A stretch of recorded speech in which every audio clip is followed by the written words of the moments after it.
Welcome back to the next video of economics class 12 video number 13। ठीक है, फिर chapter number 4 में आपने पहले पार्ट में पढ़ा कि इंडस्ट्रीज के क्या इंपॉर्टेंस है। ठीक है, अब हम पढ़ेंगे कि जो इंडस्ट्रियल पॉलिसी रेजोल्यूशन 1956 में गवर्नमेंट ने जो बनाया उसका बनने का फायदा नुकसान क्या है। ठीक है, क्या है उसको हम समझेंगे। ठीक, तो इंडस्ट्रियल पॉलिसी रेजोल्यूशन 1956 एक डिक्लेरेशन है कि leading role government public sector को देगी। मतलब इंडस्ट्रियलाइजेशन का मेन रोल जो प्ले होगा वो पब्लिक सेक्टर कंपनी से द्वारा होगा, यानी कि प्राइवेट सेकेंडरी रोल प्ले करेगा और प्राइमरी रोल जो प्ले करेगा वो आपका पब्लिक सेक्टर यूनिट करेगी।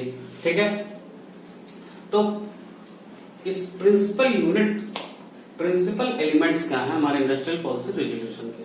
ठीक है, तो पहले नंबर पे 3 फोल्ड क्लासिफिकेशन ऑफ इंडस्ट्रीज, यानी कि जो इंडस्ट्रीज होंगी उनको 3 फोल्ड में डिवाइड किया गया। फर्स्ट फोल्ड, या हम कह सकते हैं कि जो सबसे इंपॉर्टेंट फोल्ड, वो ऐसी इंडस्ट्रीज होंगी कि जिनमें प्रोडक्शन का काम सिर्फ और सिर्फ भारत सरकार की कंपनियां कर सकती हैं, जैसे रेलवे, ठीक है, जैसे एटॉमिक रिसर्च।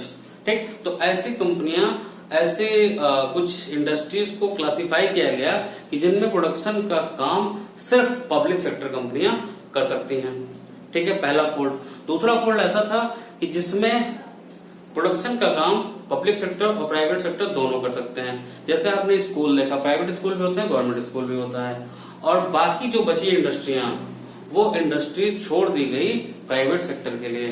ठीक है, फिर से समझिएगा, 3 फोल्ड का मतलब कि 3 भाग में डिवाइड किया गया इंडस्ट्रीज को।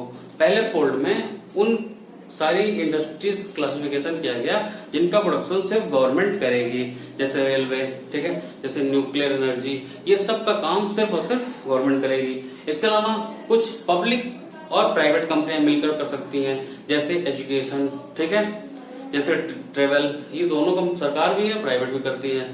थर्ड इसमें रखा कि कुछ ऐसी कंपनियां होंगी, या कुछ ऐसी इंडस्ट्रीज होंगी जिनका प्रोडक्शन सिर्फ प्राइवेट करेगा, जैसे होटल, ठीक है, जैसे मॉल, ये सबका प्रोडक्शन सिर्फ प्राइवेट कंपनियां ही करती है, गवर्नमेंट नहीं करता है। तो 3 फोल्ड क्लासिफिकेशन किया गया इंडस्ट्रीज का।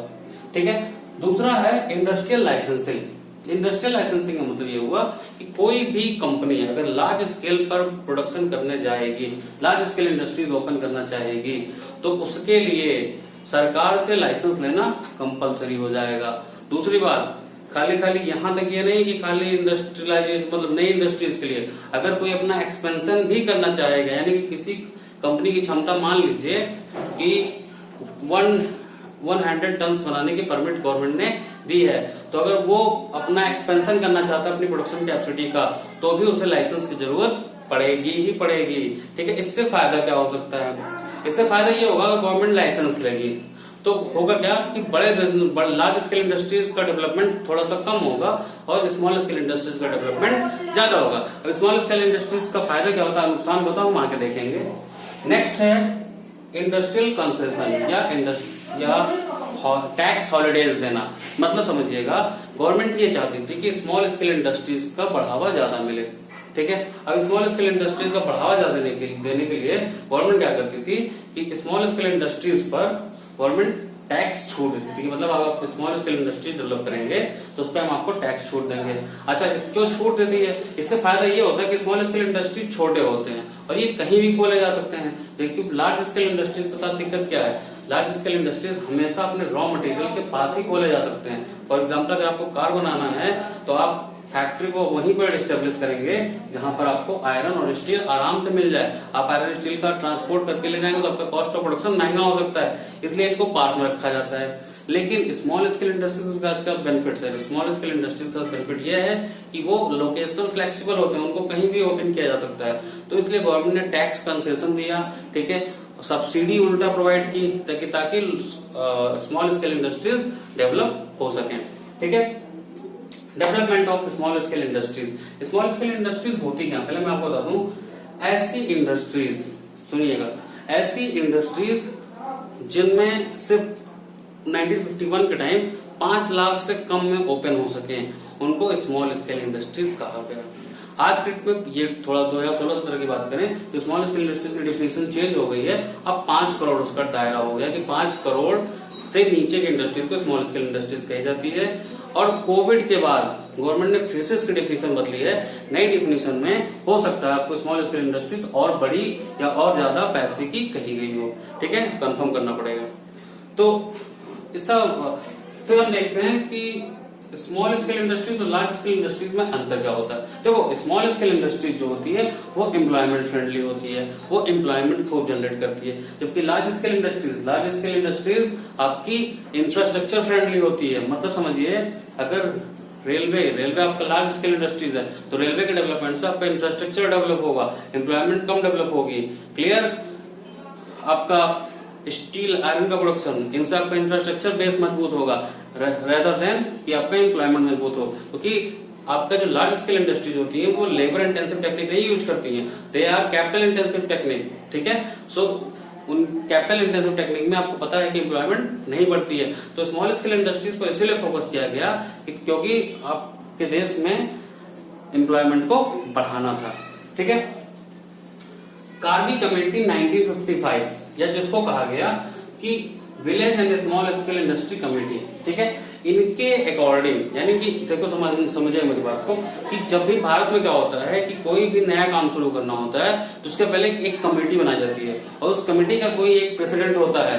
तो यहाँ पे कार्बी जो थे वो कमेटी के प्रेसिडेंट थे और इनकी देख रेख में एक कमेटी बनी जिसका नाम था village and small scale industry committee. 1955 में इनके सजेशंस के according small scale industries develop की गई और इन्होंने ये डिफिनेशन दिया था कि 5 लाख तक की इंडस्ट्रीज को स्मॉल स्केल इंडस्ट्री कहा जाएगा, ठीक है।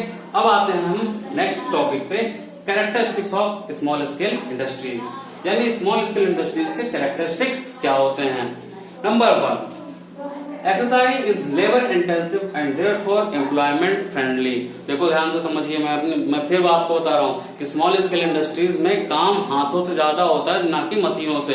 तो अब देखो मशीन से काम करने पे एम्प्लॉयमेंट घटता है और हाथ से काम करने पे एम्प्लॉयमेंट बढ़ता है। तो स्मॉल स्केल इंडस्ट्री छोटी इंडस्ट्रीज होती हैं, कहीं मसाला पीसने का काम कोई कर रहा, कोई अगरबत्ती बनाने का काम कर रहा, कोई कैंडल बनाने का काम कर रहा है। इस सब कामों में आपका पैसा भी कम लगता है और एम्प्लॉयमेंट फ्रेंडली होती है। तो सबसे बड़ी बात कि एम्प्लॉयमेंट फ्रेंडली होने के नाते, लेबर इंटेंसिव टेक्निक यूज करने के नाते गवर्नमेंट इसको प्रमोट ज्यादा कर रही थी। नेक्स्ट समझिए, SSI shows locational flexibility and is therefore equality oriented. मतलब अब देखो अगर हम बात करें कि हम लार्ज स्केल इंडस्ट्रीज की, तो लार्ज स्केल इंडस्ट्रीज आप अपने रॉ मटेरियल के पास ही खोल पाएंगे। यानी कि मान लीजिए हमें टरबाइन से इलेक्ट्रिसिटी जनरेट करना है तो हमें उस लेवल का पानी का फ्लो चाहिए तब हम बना पाएंगे। ऐसा तो है नहीं कि हम जहां चाहे वहां से शुरू कर लें।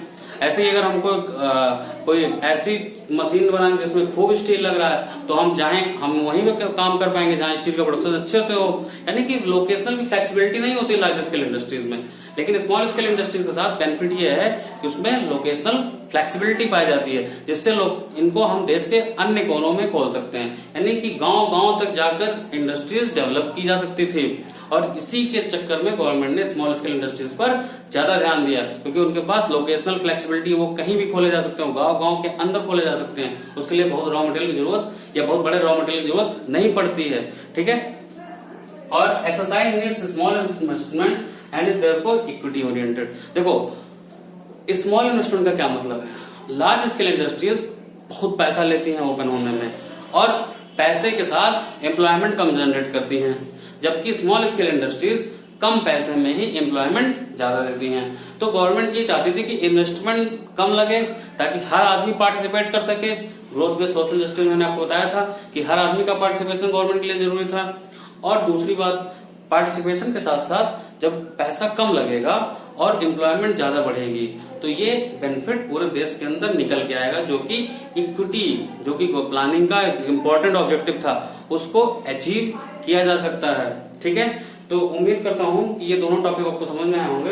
नहीं आए होंगे तो आप वीडियो को रिवाइंड करके देखिए, 2 बार 3 बार देखिए। अगर उसके बाद भी डाउट है तो आप कमेंट बॉक्स में लिखकर डाउट पूछ सकते हैं, मैं आपका डाउट पर रिप्लाई कर दूंगा कमेंट बॉक्स में, ठीक है। तो इस वीडियो के साथ चैनल को सब्सक्राइब करिए, वीडियो को लाइक करिए और शेयर करिए अपने दोस्तों में। जय हिंद। हो गया।